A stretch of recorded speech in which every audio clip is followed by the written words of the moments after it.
can't see what side the... Oh, okay. Oh, wait. Oh, hello. I am literally so hot. Oh my gosh. I'm literally sweating.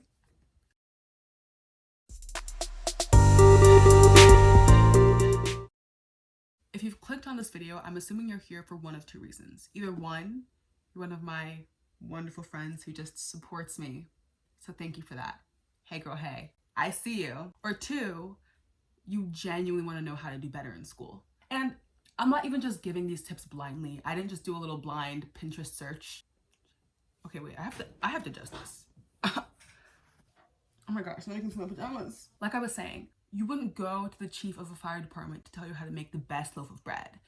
Likewise, you wouldn't go to the person who can make you the best loaf of bread and ask them to put the fire in your house out, unless maybe it's like an oven, maybe they're experienced with that. But my point is, I'm not giving you these tips blindly. These are tips that I use to get straight past semester. Honestly, I think I can count on one hand how many grades I had that were not A's in my college. I had like a 3.9 something. I'm also graduating a year early and debt-free thanks to scholarship money and internships, and have a full-time job waiting for me after college. Do not sleep on me. So I'm telling you the things that have worked for me. I don't know why I'm holding this. Before we get onto the video though, please make sure you subscribe and also hit the notification bell.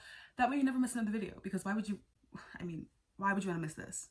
The first tip I have for you is to write things down. Everything. Write down everything. This is my planner. It's just this little brown journal, and if you flip it open, it was just a plain journal, but I went in and just like added lines and a calendar and basically just put in things that were important to me, things that I did not want to forget, because if I don't write things down, I forget them. So tell me why I went through like all of high school and middle school and just my entire life essentially until like this past year without a planner. What was the reason?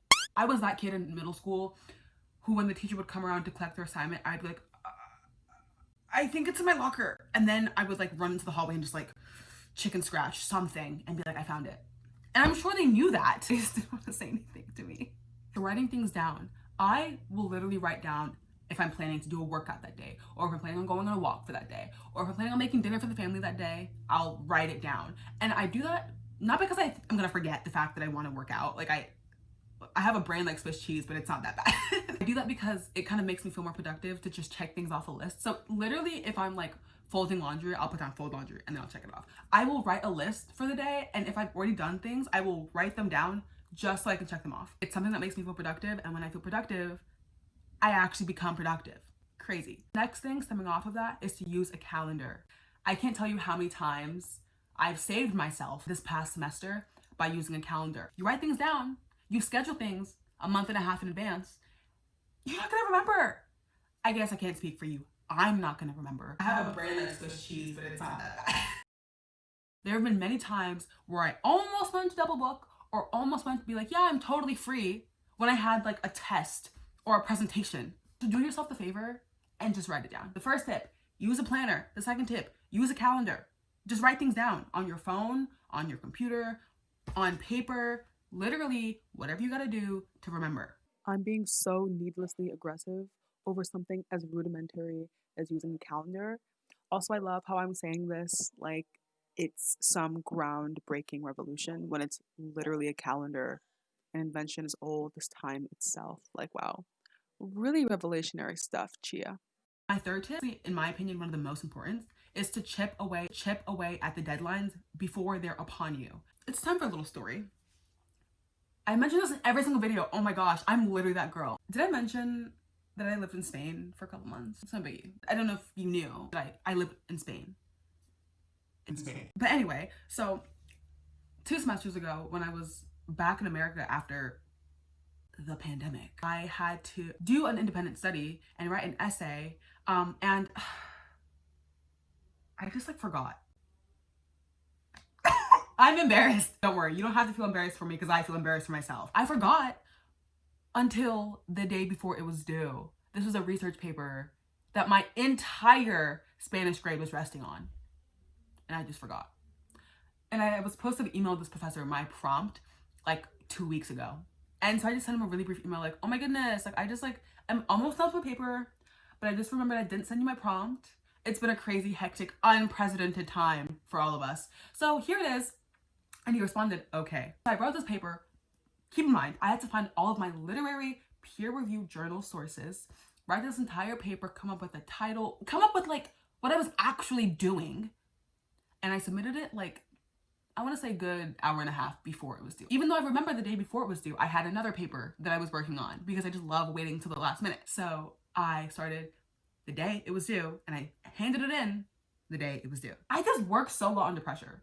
There's nothing like the fire that a deadline lights under your ass to just make you do work efficiently. But that's not what this video is about. This past semester, I really put a priority on starting on deadlines.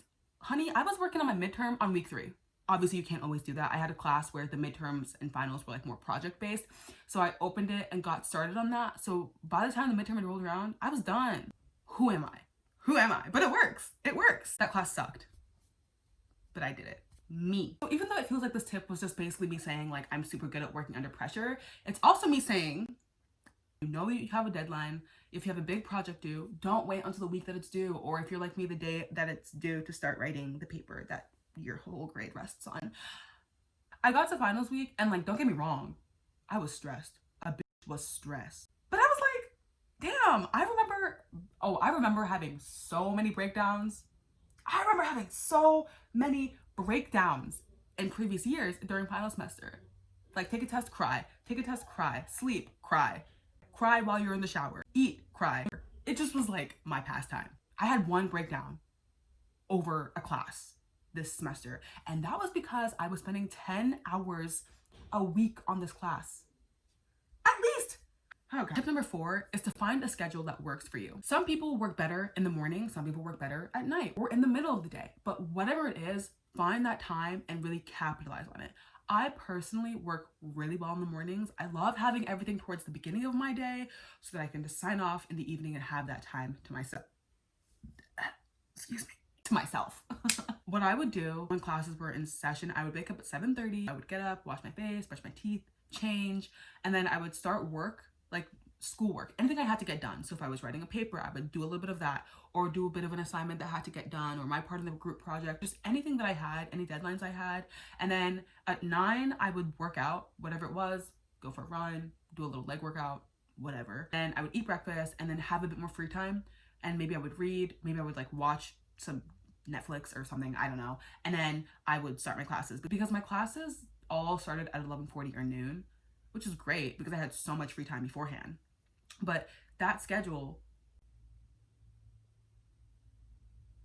hold on. I heard someone coming up the stairs. They're not getting in here. Just a little bit of clarification. I don't live in fear of people walking into my room. I just didn't want anybody walking in that exact moment when I was talking essentially to myself. So. But that schedule made me feel so much more productive. If I was able to get up and get those things done, then I knew that I was gonna have a great day, or if not a great day, then an okay day. When I didn't do those things, I felt so off kilter. Oh my gosh, it was crazy. I thrive off of schedules, and having that schedule made me thrive so much. Tip number 5, which seems a little counterintuitive, is to take breaks.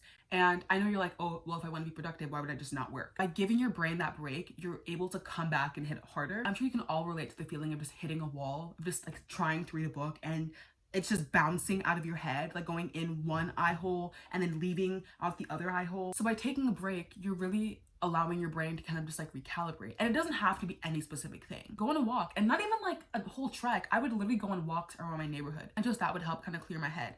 Eat a snack, talk with some friends, listen to some music, just something to take your mind off of what you're currently doing, and find a time frame that works for you. Sometimes I'll take literally 5-minute breaks, sometimes I'll take hour-long breaks. But taking breaks really allows you to get back with a renewed vigor and get everything done. And if you're more focused, you'll get it done quicker. So by taking breaks, you get to take more breaks because you'll be finished faster. You can't beat it. Like I mentioned earlier, I'm somebody who really thrives off schedules. And if you want to know like my morning routine, I'd be totally down to share it. But I really recommend waking up with a little bit of time before class. But waking up with time before class really helps you just kind of get awake and get your brain like calibrated. When I had 8:30s my freshman year, I would literally wake up at 8 o'clock. I would roll out of bed, put on sunscreen, brush my teeth, and walk to class in what I slept in. But I was always so groggy in those classes. So by waking up even just half an hour earlier so you can really kind of just wake up and be fresh in class, that will help so much more, because later when you're doing your assignments or going over your notes, you will have absorbed more of it instead of just kind of being there in class, but like you're somewhere else, like mentally. It's not. Next, this ties back to a video that I made about basically how to glow up mentally and physically. But if you haven't watched that video, it'll be up in the cards. I think it's on the side. Keeping your space clean is so important. Oh my goodness. First of all, not only will it help you be organized, so that way that you know what it is that you have to do and you can find it, but also it'll help keep your mind clean. If you're just like swimming in papers, then you're just so disorganized. If you're disorganized physically, you're going to be disorganized mentally, and you need to have a clean space in order to really kind of just get your things done. So having a clean study space really helps. Clean space, clean mind. I would have mentioned that this goes for your virtual workspaces as well. Even if you have a clean desk, but your computer's just a mess and you have files everywhere, that doesn't facilitate productivity. So I like to break things up by like the year and the semester and the class, and then within those class folders, like assignments, tests, just whatever. That way that I know where to find everything and I'm not searching for files that I know I downloaded. Next, find your study vibe. Oof, I don't like that. I don't like how that sounds, but I guess that's kind of what I'm trying to say. So for instance, I personally really love listening to soundscapes and like setting a timer for myself. That way it's kind of like, okay, let's see how much I can get done in this time. I like a specific one. It's just like this wood cabin with a fire burning and a rainstorm outside. And so you can hear like the thunder and like the crackling fire and the creaking wood. It just is so great. It sets the vibe. I think I've like at this point Pavloved my brain into knowing that means I'm trying to be productive, because I only listen to it when I'm studying. And so if I put it on, it's like boom, okay, study time. Setting a timer, it's kind of like, okay, I've got an hour and a half, however long I set it for. So let's just see how much we can get done. I feel like I'm more efficient because I know, okay, at the end of this time, I'm getting a break. So I don't want to just sit there and not really do anything, because then by the time the alarm goes off, then I feel like I haven't really done anything at all. By really using that time as effectively as I can, by the time my break rolls around, I've not only done a lot, but then I get a break. So it's great. My very last tip of the day is to get enough sleep. I have been really good about it this past semester, because I know that my alarm goes off at 7:30. I go to sleep at like 11:30 usually. So if my lights are out by 11:30 and I fall asleep by midnight, I'm getting a solid 7.5 hours of sleep. Beautiful. I'm not drowsy during the day. I feel like I can accomplish all my tasks, whether or not they're related to school. I just feel a lot better. It isn't even just school, but it helps your skin. It helps your state of mind. Sleep is very important, and you deserve that much at the very least. Even if it's really late and you feel like you have so many things to do, find what is most urgent and work on that first. So if I have like 15 things to do, because sometimes I just have 15 things to do what you feel is the most important, and then go to sleep. And I don't mean a nap, because I mean, personally, I can't take naps because I fall too deep into sleep and then I wake up and then I'm just mad at the world. And if you talk to me, I'll bite your head off. But I mean, get to sleep. Get some actual sleep, hours under your belt. Then when you wake up in the morning, you can get it done. Well, I hope you guys enjoyed this video. I'm so hot. Well, I hope you guys enjoyed this video. Let me know what other videos you want to see from me. If you haven't already, hit the subscribe button. What are you waiting for? I'll wait. It's fine. I don't have anything else to do with my time. Okay, great. Anyway, I'll see you guys next week. Bye. I have to go change my shirt. Let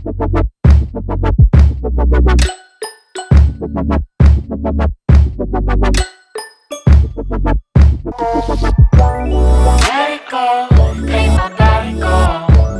Take our bodies higher and higher.